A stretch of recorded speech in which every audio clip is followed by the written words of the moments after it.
Deus fala pela Escritura. Deus ensina pela Escritura, Ele consola pela Escritura, Ele traz paciência pela Escritura, Ele nos dá esperança pela Escritura. Por isso que é um absurdo abandonar a Escritura por revelações, sonhos, visões, experiências de homens, quando a Escritura é um meio pelo qual Deus estabeleceu fortalecer a sua igreja e o seu povo. O Senhor Jesus, Ele é o nosso, não somente o nosso Salvador, mas Ele é também o nosso exemplo.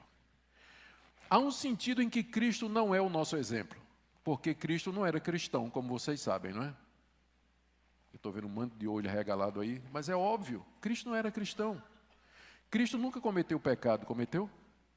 Ele precisava de um mediador, como você precisa? Você já viu Cristo arrependido ou pedindo perdão por algum pecado? A religião de Cristo era outra, era a religião do paraíso, quando não havia pecado.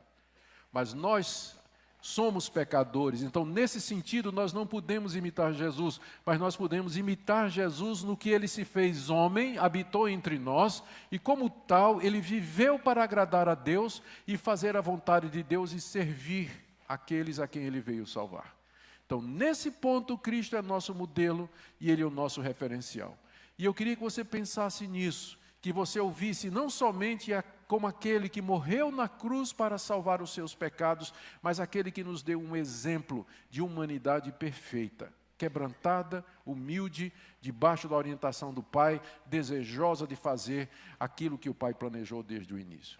Porque tudo que antes foi escrito, para o nosso ensino foi escrito. Isso aqui não só vale para Cristo, não. Isso vale para todos nós. Tudo que outrora foi escrito, para o nosso ensino foi escrito, para que pela paciência e pela consolação das Escrituras tenhamos esperança. Aqui Paulo, em resumo, ele diz qual foi o propósito pelo qual Deus nos deu uma revelação escrita. Essa revelação escrita foi dada para instruir o povo de Deus na nova aliança. Na nova aliança. Para que através do conforto e da paciência que vem de estudar a Bíblia, nós tenhamos esperança. E aqui é um dos versículos que serve de base para a doutrina reformada, sola Scriptura.